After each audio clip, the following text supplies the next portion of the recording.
जय Jagannath friend welcome करुच्ची Odia business and tech को मु सौरभ आज आम कथा कि सन्धार एक गुरुत्वपूर्ण खबर पर जहाँकि ओडिशा पाणीपाग विभाग तरफ एक सूचना जारी कर आसंता सप्ताह बात्या आसूची ए बात्या विषय कथा मुझे एक छोट अनुरोध करुच्ची जदि आपण आम चैनल नुआ अच्छा सब्सक्राइब करनी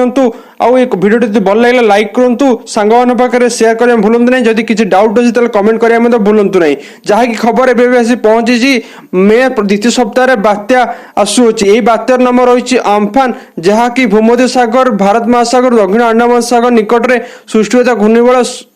क्रमश शक्तिशाली हुई जहाँकि बात्या रूप नहीं ओडिशा पाणीपाग विभाग तरफ जहाँ सूचना जारी कराई कहुई कि 24 घंटा स्थिर रही किंतु यह 5 दिन जगह कौन प्रभाव रहा जेहेतु समुद्र तापमात्रा वृद्धि पाई लगी एक सिवियर साइक्लोनिक स्टॉर्म रूप नहीं जहाँ ओडिशा पाणीपाग विभाग तरफ सूचना जारी कराई आगुरी कहला कि यह म्यांमार बांग्लादेश को लैंडफॉल करें किंतु यह दिग परिवर्तन कर ओडिशा और आंध्र प्रदेश आड़ को मुहाई सेहीपरि भाव में आईएमडी महानिदेशक डॉक्टर मृत्युंजय महापात्र कहते कि आज जो बात्या विषय कहुचे से बात्या आज स्थिर अच्छी यह कौन 5 दिन जगह कौन भी प्रभाव देखा ना किंतु यह उत्तर कि उत्तर पूर्व दिग को गति करे जहाँ आईएमडी महानिदेशक कहते भाव में ओडिशा पूर्वतन पाणीपाग विभाग महानिदेशक डॉक्टर सूर्यनाथ पशुपाल कहते कि यह डिप्रेशन रूप नहीं जहाँ अनुमान कराई यह उत्तर पश्चिम दिगरे साइक्लोनिक सरफेस रही सिवियर साइक्लोनिक स्टॉर्म रूप नौथि कहुई मुव करुच्ची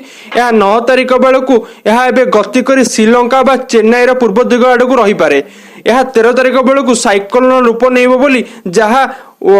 सूर्यनाथ पशुपाल कहते से भाव में यह दक्षिण पूर्व आड़ को अग्रसर हम बोली जहाँ से अनुमान करुँच से कहते कि यह उपकूल को छुई न पारे किंतु यह बंगोपसागर कूले पड़े जा लैंडफॉल करें बोली जहाँ सूर्यनाथ पशुपाल को अनुमान करुँच से स्पष्ट कहते कि यह द्विखंडित हो पारे आमको नजर रखा पड़ो कि 7 तारिख 9 तारिख 11 तारिख यह स्पष्ट हो कि यह सिवियर साइक्लोनिक स्टॉर्म रूप नौ कि यह कौ जगह लैंडफॉल करुच्ची कि यार रूप कौन अच्छी यह सबकि कहुपर कि 7 तारिख पर जदि आपको ये भिडियो भल लगे तो लाइक करूँ शेयर करूँ। हाँ दर्शक बंधु आप गोटे कथा कहूँ जब आप साइक्लोनिक स्टॉर्म विषय जानापी चाहते तो आम चैनल को सब्सक्राइब कर दिखाँ आम आपको ये किसी नुआ नुआ न्यूज अपडेट आप पहुंचे देवु।